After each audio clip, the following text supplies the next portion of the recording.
Welcome to Novelist Spotlight. This is Mike Consul, your host, and our guest today is Robert Hough. He's got a new novel called The Marriage of Rose Camilleri. This is a seventh novel, and I really like the titles of a lot of his novels. I'm going to want to read them off to you. You'll see them in the program notes as well. Previously, he's written The Final Confession of Mabel Stark, The Stowaway, The Man Who Saved Henry Morgan, Dr. Brinkley's Tower, The Culprits, Diego's Crossing, and now his most recent one, again, The Marriage of Rose Camilleri, which is forthcoming. It's actually available, but supply chain hangups have been holding up some of the deliveries. But for all intents and purposes, nowadays you can pre-order books anyway. So we'll be talking to Robert about his latest novel, as well as his writing practices, why he writes, and so on and so forth. So Robert Hough, welcome to the program. Oh, I'm pleased to be here. And being here means that you are in Toronto, Canada, is your home. Is that right? That's right. And this novel is set in Toronto. Is this the first novel you've set in Toronto, in your home city of Toronto, or have you set some others? It really is. The Culprits, that was my third novel. About a third of it was set in Toronto, but this is the first novel that I've wholeheartedly set in my home city of Toronto. And it's interesting. I never thought I would set a novel in Toronto because I've lived here my whole life, and previously nothing about it interested me. I always thought I would have to leave the city in order to discover what was interesting about it. But the city has changed so much over the last 10 years that I kind of feel like the Toronto I know and love has left to a certain degree. And so suddenly it's fascinating to me. And I would love to set more novels in the city of Toronto. Well, I'll tell you, I have been to Toronto several times. And the last time I was there were construction cranes everywhere. It was booming and beautiful city. I went to the Hockey Hall of Fame while I was there as well. And just a great place, and certainly a great place to set a novel. There's all kinds of venues there to work with. So you are now, actually, I want to tease the listeners a little bit, just with a little, this is just a little teaser here. It says, when Rose Camilleri and Scotty Larkin meet, neither expects to spend a lifetime together, navigating a sometimes turbulent marriage and scraping through the process of raising a family. When he first enters the bakery where she works, she is a new arrival from the tiny island nation of Malta, fond of rabbit stew and Hollywood cinema. We'll get into that a little bit here, but I want to ask you if you have written about marriage before. Is this the first time you've written about marriage, or have you written other novels about marriage? No, this is my marriage book. It's your marriage book. It's a manual. For a troubled marriage. Okay. Well, is it? Why did you write about marriage? Good question. I mean, all I know is that I needed some time parameters and the duration of this couple's marriage. She's an exuberant young Maltese woman, and he's an ex-criminal. And they get together. And I just really wanted to make it the inverse of all the marriage books I've read, which all start with the two people madly in love with one another. And then with time, this kind of ennui and degree of disrespect kind of creeps in. Mm-hmm, mm-hmm. But in The Marriage of Rose Camilleri, they're sort of forced to marry by circumstance. I don't think she wanted to marry him that badly, but she kind of has to. And really, the process that fuels the book is her learning to love this guy. So, yeah, like I say, it's kind of the opposite of most marriage books. Well, interesting. And I love marriage books. Two of my favorites are The Wife by Meg Wolitzer and Light Years by James Salter. And I'm a guy who's been, divorced twice and married 3 times. So I obviously like the institution. Well, even if I'm not always successful with it. So here's the thing. My agent, Jackie, she said to me, you know what this book's about? It's about how you, if you want to stay married, or in a long-term relationship, you are going to have to be a better person than you actually are. That's And interesting. it's true. To stay married or in a long-term relationship of any kind, you are going to have to be more patient than you actually are. Now, is that part of the arc of your character or characters that there's a that they become, or she becomes, or he becomes, or they both become better people along the way? I think, Or I is don't know it if there a that's the arc, diminution but of the? that's the challenge, because at the beginning of the book, he's been to prison. He has this germ of criminality in him. Hmm. She has an eye for the fellas. You know, like I say, I don't think monogamy is that great a fit for little Rose Camilleri. In the book, by the time she leaves at age 18, she's had like 7 lovers. And she comes from a village of 17 people Aha. on the island of Gozo, which is the other island in Malta. So, she's got an eye for the fellas, but they're loyal people and they're good people, and they really struggle hard to kind of tamp down these qualities, these marriage killing qualities that they both have. And for the most part, they're successful, although they do slip up from time to time. And this is where the fireworks happen in the book. Well, this sounds titillating. And let me ask you this, because when you write about sex, I'm assuming there's some sexual content in there because she's not she's a woman who has, like, as you say, has an eye for the guys. Yeah. And there's some of the, I'll just name one author who I really like the way he wrote about sex was John Updike, where a lot of representational language. And actually, I just read a memoir by Joyce Maynard, the woman who had Jack moved in with Kerouac. J.D. Salinger she had moved in with. Oh. And a lot of representational language. It's handled very deftly. What about writing about sex? What's your kind of approach to that? Well, not to blow my own horn, but I'm good at it because I figured out the secret. And this goes with scenes of violence as well. If you're writing about sex or violence, you use it because it allows you to take away the public persona of the person. They're both very intimate acts, and you can erase the public persona of your character and show the reader what they're really like. And that's the purpose of a sex scene. If you're not doing that, it just comes off as salacious and silly.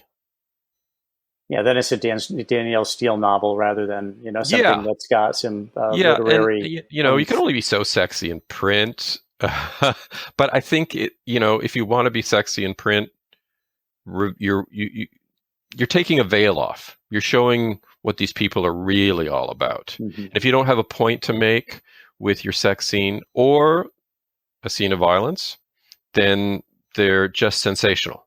Right. And they kind of stand out, and you can hear the author working away. So you got to let the characters out of the bag a bit for the scenes to work, I think. So you've been writing novels for 20 years. You now have 7 of them under your belt. That shows a level of commitment and a level of engagement that a lot of people don't reach. To begin with, 7 novels in 20 years is quite a bit of productivity. I mean, Tom Wolfe took 11 years to write a single novel. So there's that part of it. Talk about the longevity what's required to accomplish that kind of longevity and output. I really don't feel like I have any discipline or any level of commitment. There have been so many times in which I've tried to quit and just can't do it. My problem is that I'm addicted to writing. Really, it's a blessing in a way. I mean, I know what I want to do with my life and have so for quite some time. I quite enjoy the process of writing. I quite enjoy all the challenges that come with writing. And I'm not talking about the external ones, the low pay and the long hours and the neck pain. I'm talking about all the problems that come up when you're writing a novel and you're trying to tell a good story. I just enjoy that immensely. Where my ambivalence comes from is, having written for 20 years. I mean, I've written novels for 20 years, but I was a magazine reporter before then. But having written novels for 20 years, I just one day it occurred to me, my God, I've spent 20 years alone in a room, tortured by my own thoughts. My thoughts creates my entire world. This cannot be healthy, So that's where my ambivalence comes in. There's that old saying where I don't enjoy writing, but I enjoy having written. And I think that was the case with me when I started writing novels. I found it very difficult, the blank page, blah, blah, blah. But once I got over that, I felt quite rewarded and on top of the world. Now it's sort of the opposite. I really quite enjoy the writing of it. I've really learned to kind of let go of my ego and just go with the flow, and that's helped a lot. And now, that's but interesting. like I say, now my ambivalence comes later. So I'm the exact opposite of most writers, I think. But I'm just addicted. So how do you get feed that addiction? Every addiction by needs to be writing, by fed. writing more novels. Okay, but by writing, but what's the inputs to the writing? I mean, you end up in a room alone and you're sitting down at a word processor, but there's got to be inputs there. Is it strictly from your imagination, or do you have some things that you do in life that you access that help give you the raw materials? Well, I'm kind of half and half using historical characters. For instance, Mabel Stark, that was my first novel. She existed. Dr. Brinkley's Tower, he existed. And then some of my other novels like Rose Camilleri and The Culprits were completely made up. This is a question I get all the time. Where do you get your ideas? And I really don't have a good answer for you. See, that's exactly the question I don't want to ask is where do you get your ideas? Because I know that's still cliche. Some things are cliche for a reason. People do want to know that information, and I wish I had a good answer. I'm thinking more in terms of kind of like, when I travel, there's tremendous, I get tremendous ideas that way. When by reading other authors, I'm inspired by other authors, or perhaps I listen to storytelling podcasts or what have you. It could be anything. Or I take peyote because it blows my mind. That works, open. Does it? Another addiction, perhaps. Yeah, I think I've probably been inspired every possible way. I mean, I've had stories land fully formed in my lap, and I've had stories where I just had an inkling of something I wanted to write about and really had to work at getting the story. It's just never the same for me. I write a different novel every time. And I use a different voice every time. So you're not a genre writer. You're not a genre. You're going to fresh material, fresh canvas. Right, and it would be so much easier if I could just write the same damn book every time. Except there must be a part of me, some self-flagellating part of me that just really likes the difficulty of coming up with a different book every time. And, they're all structured differently. And I really like first person. The majority of my books are written first person. So there's always a degree of ventriloquism in my books. And that always takes a while to get the voice just right. So Rose Camilleri is first person, and you are yes. Rose, or are you? I'm Rose. Larkin. Okay, you're Rose. It's okay, actually the second novel in which I've voiced a woman. Yeah, there you go. And do you find that easy enough? I mean, you know enough women, and you have relationships with women that you feel like you can channel the female sensibilities. Yeah. Now I have an interesting theory about this. I do live with women. I lived with 3 women until recently, because my 2 adult daughters were home during COVID. And I had female roommates as much as I had male roommates when I was in my 20s and constantly moving. But it's funny. You want to get a female character right. Like, I have this theory that deep down, men and women are pretty similar. I wonder if your listeners would agree with me, but I think when you scrape away all the social conditioning, men and women are kind of the same person. I really do. I think the younger generation are getting that. They really see gender as this kind of fluid pool. And so, but traditionally, traditionally, what have women done? They've kind of hidden their male parts of their psyche, and men have kind of hidden the female parts of their psyche. So you take a female character and you start to reveal the male parts of their character. Remember, novels tend to peel away at the public personas of their protagonists. If you do that, people will suddenly say, wow, you've got this woman. So this is something I'm always looking for when I have a male protagonist or a female protagonist. With male protagonists, I'm always looking for a way in which they behave quote unquote female. And with my female characters, I'm always looking for a way in which they are quote unquote male. Because, like I say, I think those are the parts of our psyches that we historically have hidden from the world. And those are the parts I'm going for. So a lot of my female characters are more male than my male characters, if that makes any sense. But like I say, I think the younger generation are onto this. And they don't have much truck with this idea of traditionally masculine and traditionally feminine values. Interesting. No, I see what you're saying. I've not heard it articulated that way, but that's very interesting. So is Camilleri, is that a Maltese name? Did you research that? It is. Yeah. Why Maltese? Why a woman from Malta? Is there any why or wherefore? Have you visited the place? Is that kind of... No, I've never been to Malta. Malta, the country, is composed of two islands. One, Malta proper, which is the big island. And then there's a tiny little island called Gozo, which is very rustic.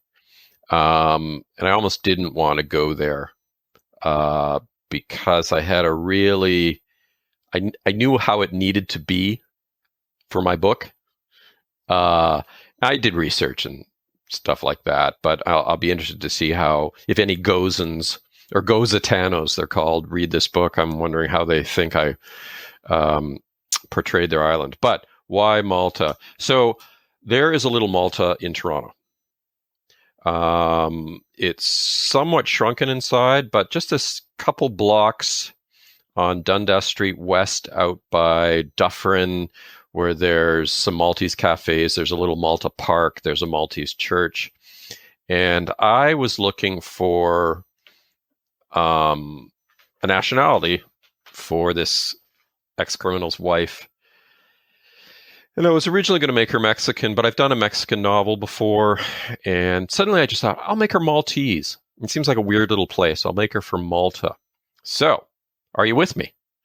I was about halfway through my second draft, I think, when I suddenly remembered in high school, in grade 10, I had the most horrible crush on this girl named Roselle Piccinini. In grade 10. And we had, I think it was music and then math class one after another. And so she let me walk her from the music class to math class, which was very nice of her because she was totally out of my league. I mean, I had no league back then. But here's the interesting thing. So I remembered about, this awful crush I had on this girl named Roselle Piccinini. And so I thought, what do you do in this day and age? You look them up online, right? So I found her in a matter of minutes. I saw her on Facebook, and the dates for her high school career were correct. But I didn't recognize her at all. She looked fantastic. Roselle, if you're listening, you are still cut a fine figure. You've aged well. You're still a lovely looking woman. Let me assure you of this. However, I didn't recognize her at all. At all. And I thought, man, it's maybe when, more than 30 years go by, you forget how people look. So I started looking up other high school people that I knew and hadn't talked to forever. And immediately, oh, that's him. Or, oh, I'd pick that guy out of a crowd. Or, oh, that's her. Right? Facial recognition is very powerful in humans. Mm-hmm. And yet, Roselle, this girl who I, stared at for 2 periods a day, all through grade 10, I didn't recognize at all. And it suddenly occurred to me that this is the nature of high school crushes. They're just complete projection. I never saw the way she really looked, probably. It was just this perfect girl image I was broadcasting onto her. Mm-hmm. And that was a real revelation. I didn't know that at all, but the shock of not recognizing her at all. Anyway, so that's why she was Rose Camilleri. I mean, she's the inspiration for her. And yeah, I can't remember what her personality was like, quite frankly. And it was 10th grade, so except it wasn't that she was fully nice. developed. She was very nice because she let me walk with her between music class and math class, which was the high point of my day. But I don't think she's anything like the Rose in the book. What about the criminal character? Scotty Larkin has got a rap sheet. You have a randy woman and a guy with a rap sheet. And why? Have you written about a criminal before? And how serious? I mean, how lethal a criminal is he? Was this? Not very. I assume it's not murder. It's probably more like mail fraud or whatever. No, he was just a teenager who got in trouble, and he stole the wrong person's car and ended up in juvenile detention. And I got interested because, weirdly enough, one of my novels, The Stowaway, my second novel, for a while was one of the most popular novels within the Canadian penal system. So I was visiting a lot of book clubs within prisons and meeting a lot of people who had committed criminal offenses. Why was it so popular among the criminal contingent? Is the story about a criminal? It's about an escape.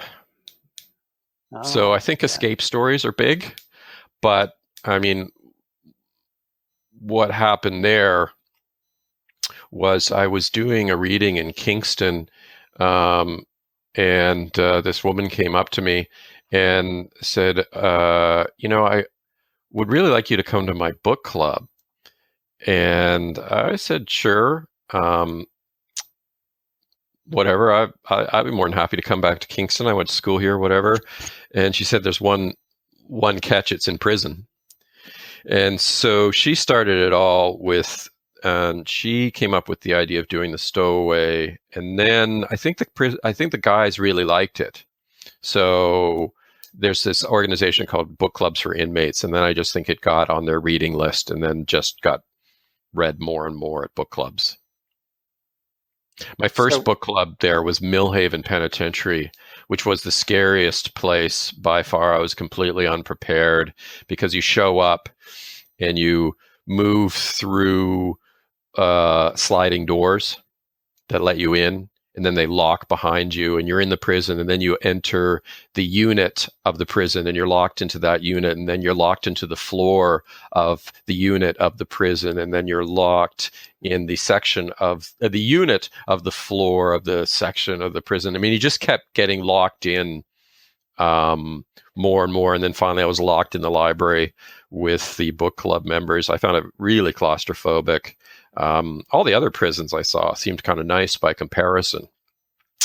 But wow, yeah, that sounds like quite an experience. Yeah.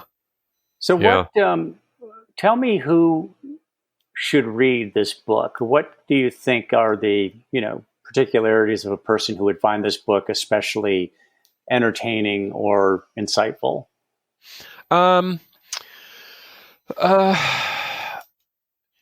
This thing about dying. People approach their deaths with a lot of angst. And even though I think if you asked most people, would you rather die at some point or live forever? People answer, well, I think I'd rather die at some point, because if you lived forever, I mean, there'd be no point in getting up in the morning. I mean, vampires are always tortured characters in Gothic novels, right? Mm-hmm.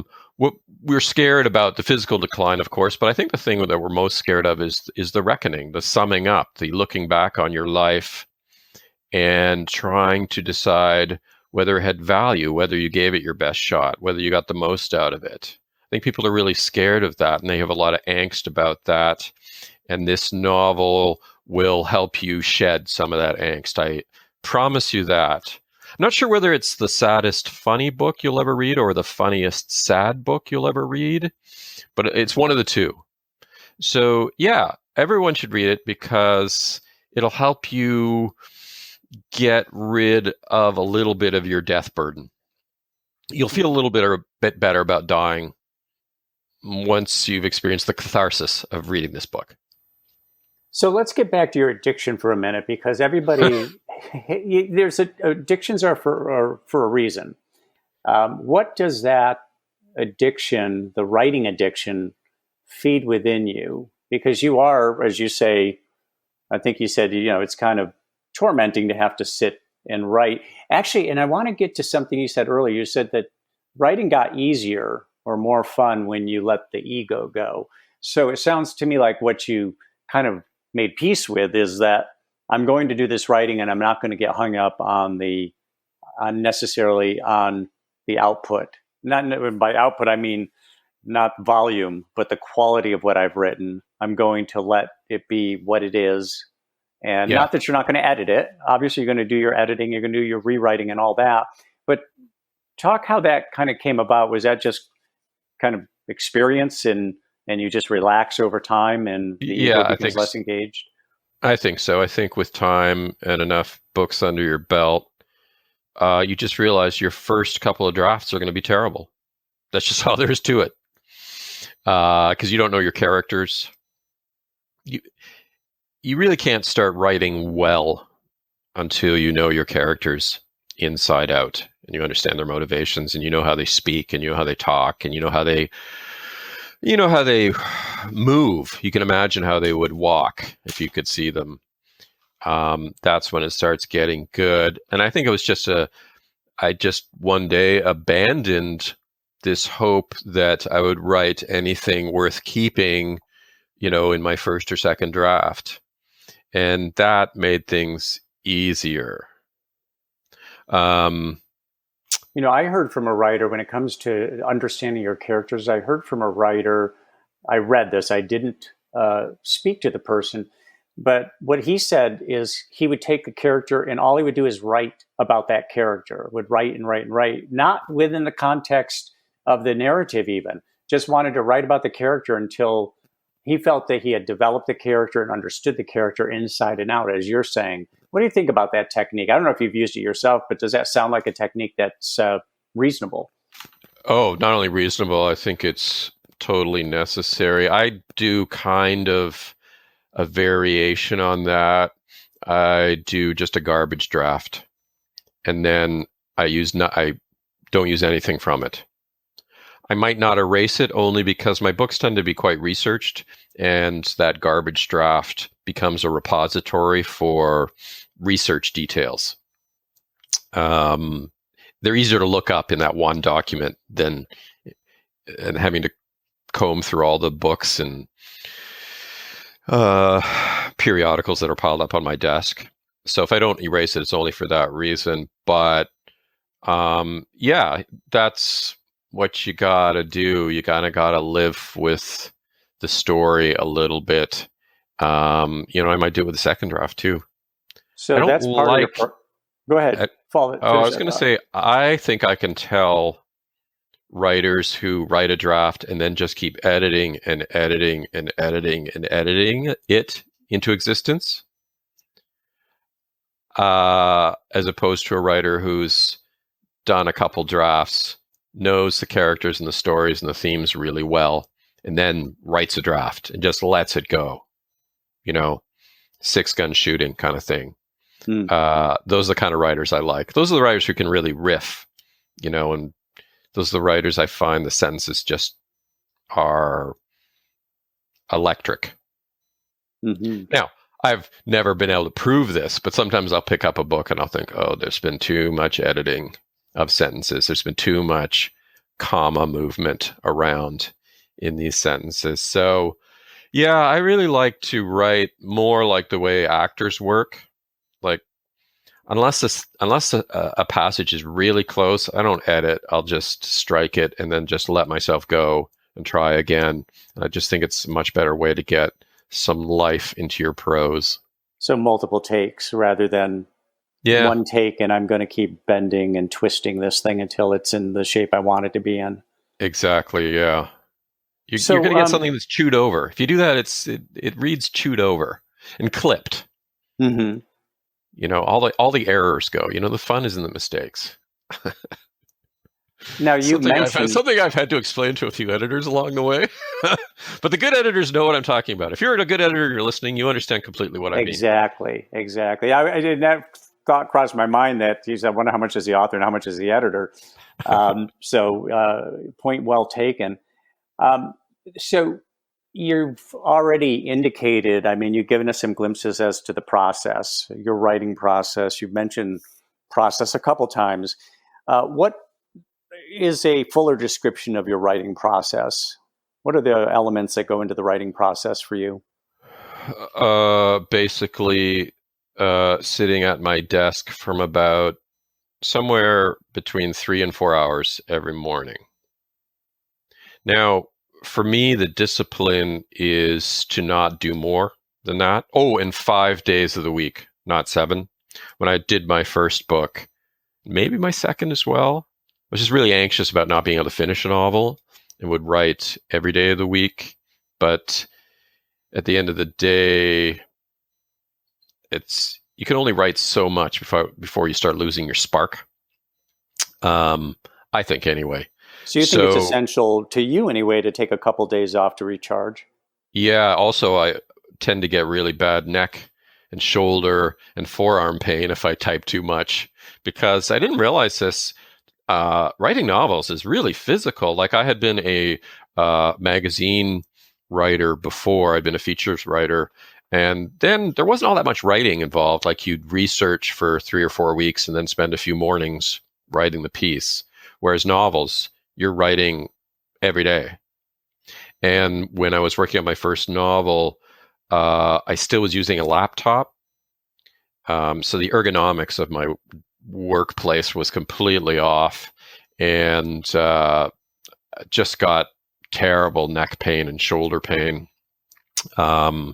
Now I've got, which indicates it indicates to me that you are doing a lot of typing, and what I mean by that is not that you're not sitting there just staring at the screen thinking, what am I going to write next? You are bashing away at the keyboard, and you're laying track, as Julia Cameron likes to say. You're producing lots of verbiage from which you will then start. Well, it may be trash. You might throw it out. As you said, you do a trash draft, but then also when you're past a trash draft, then you're still doing probably a lot of typing, laying a lot of track, and then you go through that distillation process.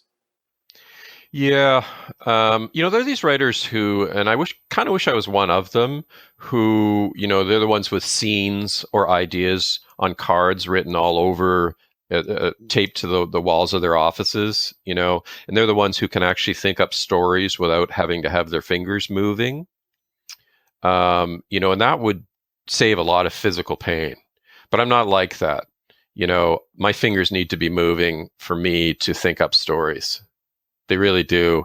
It's just something I've had to learn to accept. So I mean, a lot of stream of consciousness. There's a lot of stream of consciousness involved. Certainly in the trash draft, I would imagine.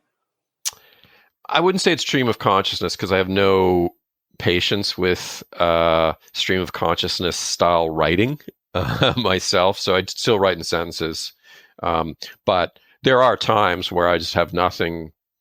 I just don't know what's going to happen next, and I'll literally order my fingers to move. I'll just say, fingers start tapping, and I tend to get ideas that way. As long as my fingers are moving, then ideas jump into my head. But if they're not moving, I get very few ideas. Interesting. So you need the physical movement, you need the stimulation. There's actual physical stimulation there that triggers the mental stimulation and idea generation and so on. Like, one thing that I'm very envious of is songwriters. I don't know how anyone could write an original melody that people like. I just don't know how they do it. But I've heard a lot of songwriters describe, well, it comes out of playing other songs and they get an idea, or just jamming around with their bandmates, and then someone trips upon something. And I think that's where inspiration comes from. Just getting down and doing it. What gets you high when you're writing?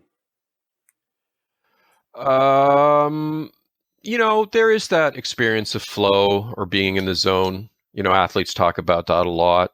And just sometimes you just feel possessed, and then suddenly you'll notice time's going by really quickly. That's the reward. I know there's a point in every novel in which the tone of the writing matches the events in the story, which matches what the characters are capable of doing. It all just finally gels. And I know that's a good period for me. After that, as soon as that happens, then I'm happy, and I tend to feel more on top of the world. Like, oh, I've got it. I've got the novel.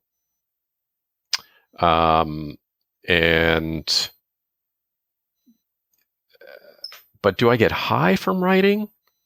Like, I get high from writing when I think about all the other jobs I could have. Like there's just nothing else I want to do. Yeah. Although your job sounds okay. Hosting a podcast, that sounds like fun. I used to do radio at university. So if it wasn't for writing, I'd probably have tried to get a career in radio and failed, because the problem with radio is you got to get, until recently, you got to let someone's got to give you a job. Whereas to be a novelist, all you got to do is write a novel. Self-anoint. You just self-anoint and you start writing a novel. Yeah, absolutely. Yeah. But the fact of the matter is that there's so many people who believe they've got a book in them until they try doing it, and they find it's incredibly difficult.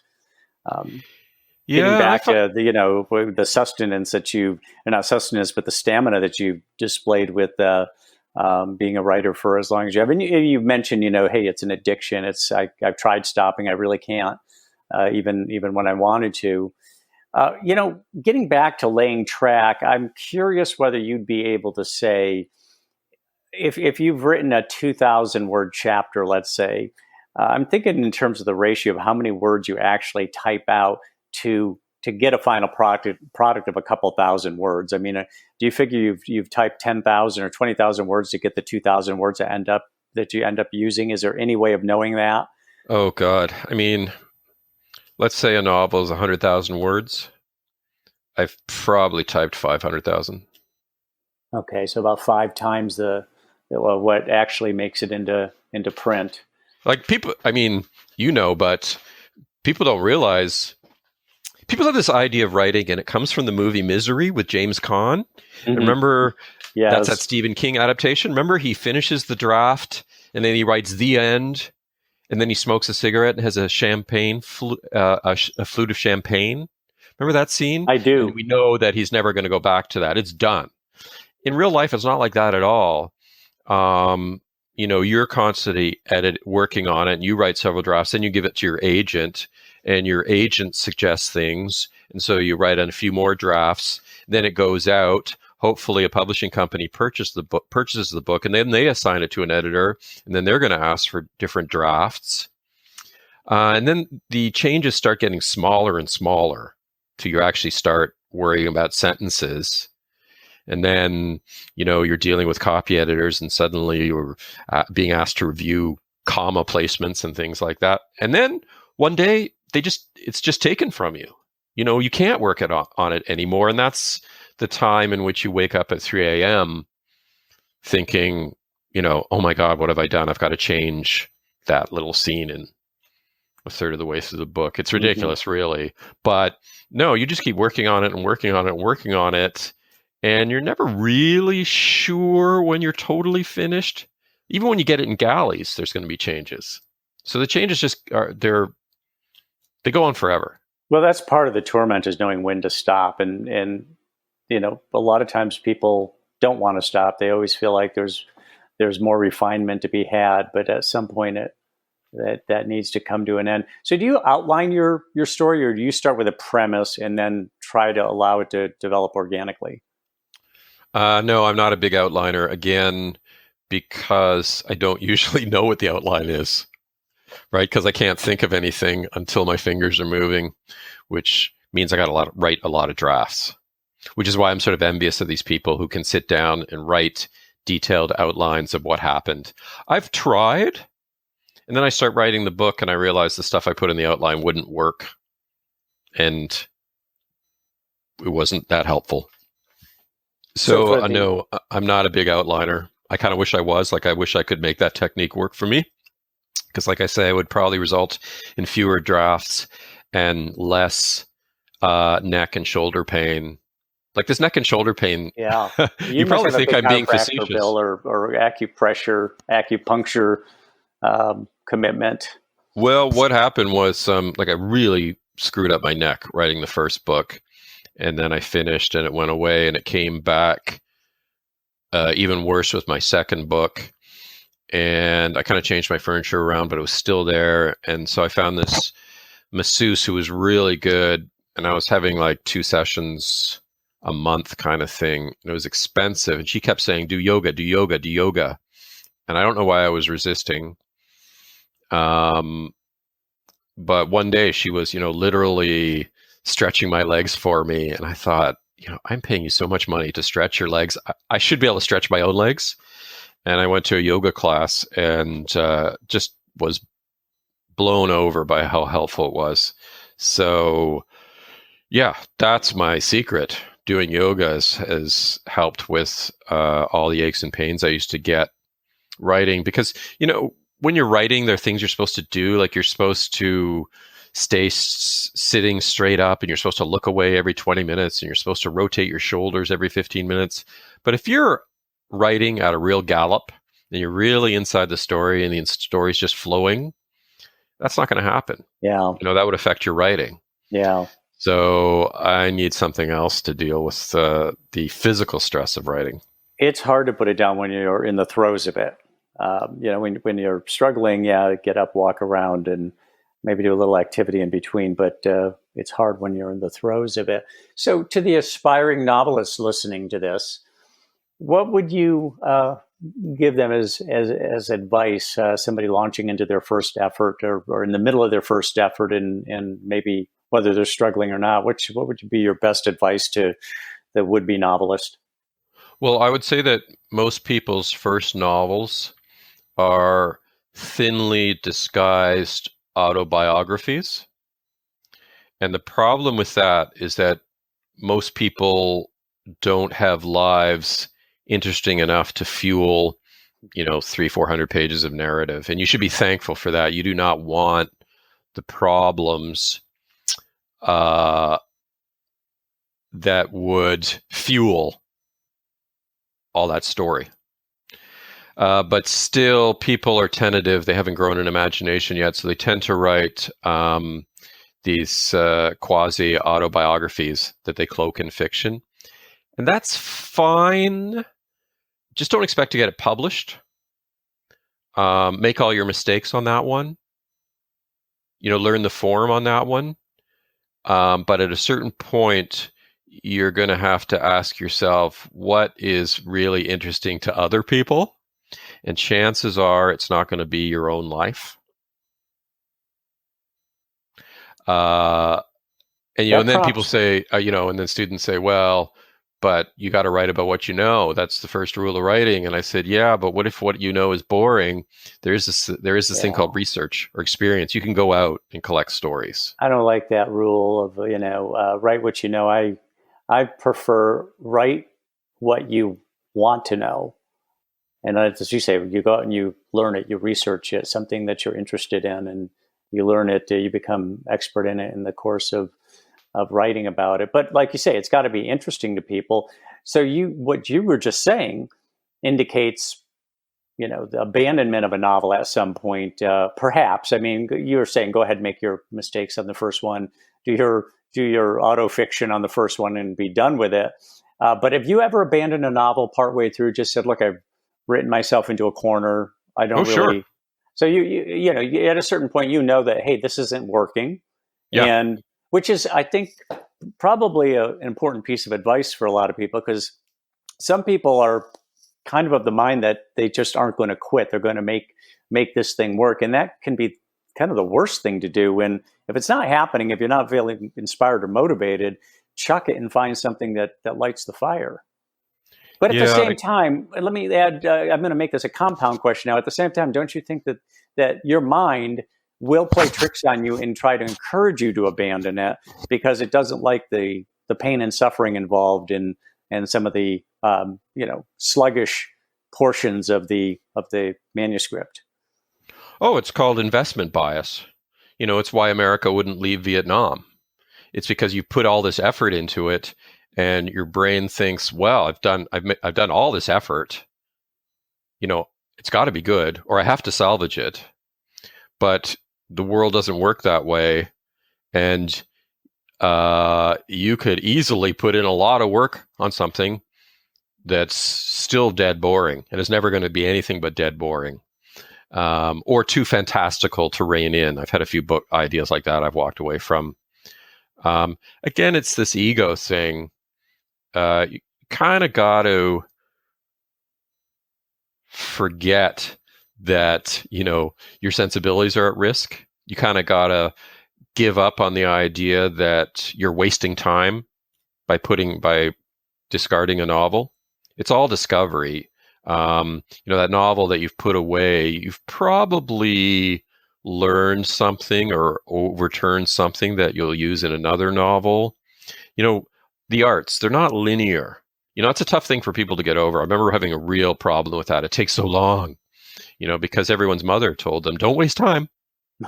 So when people start writing, they want to work in the most time-effective way possible, but that's just your ego talking. You kind of got to give up this preoccupation with the passage of time, and the story is going to come when the story comes, which may mean, if you can do that, it's a lot easier to face the fact that the novel you're working on is lousy and is never going to amount to anything, and you might as well just give it up.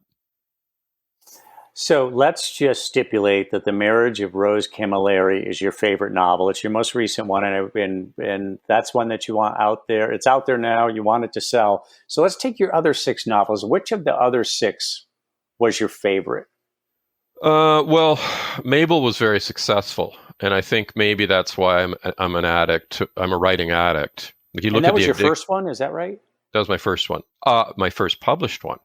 I wrote a shitty quasi-autobiographical novel and took it on the chin when I showed it to other people. This is another part of the process. You asked me earlier what advice I give. Mm-hmm. At a certain point, you have to show your writing to people, and not friends or family, but professionals, and then take it on the chin.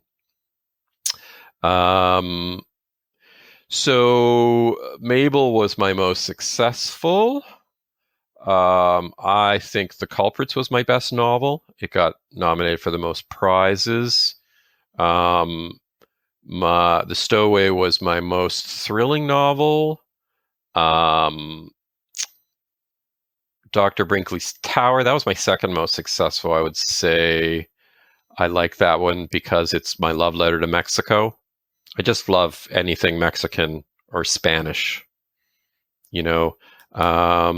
and Henry Morgan, I think that was my funniest novel. And my YA novel, that was my most suited to young readers. So that's Diego's Crossing, is that right? Yeah. So The Culprits was your best. Why? What was it about there? What did you achieve with that, or what were some of the elements of that made it stand, taller than your other works? It was just the most adventurous in spirit, which is something I really like in novels. Now, this is me speaking. I'm sure it wouldn't be everyone that I know who's read all my novels. They have a different favorite.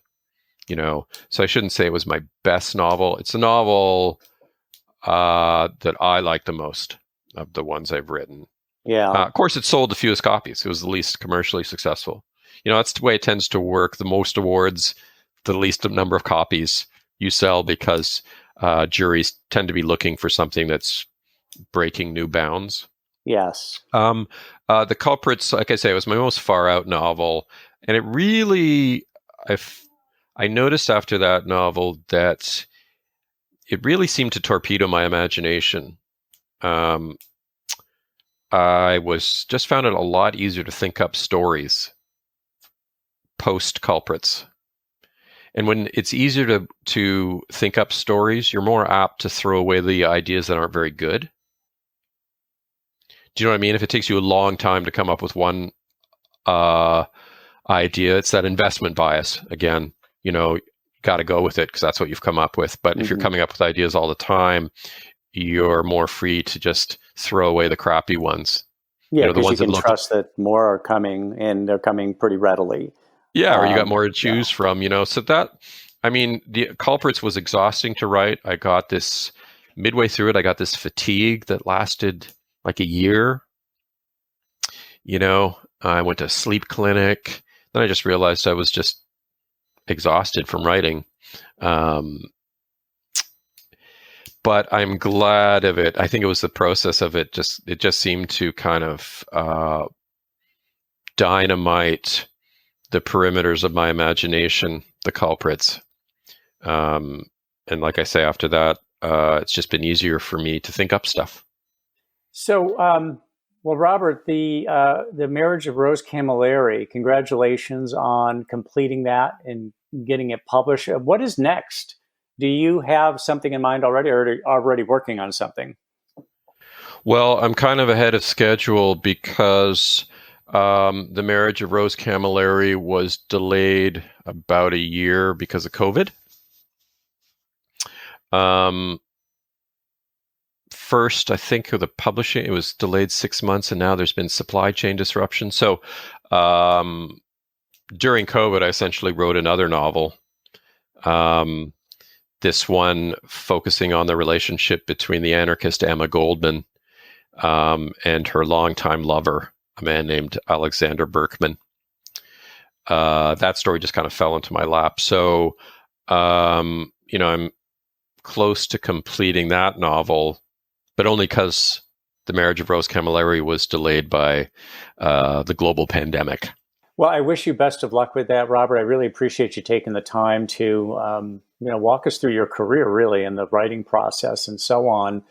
Well, thank you for having me. It was fun.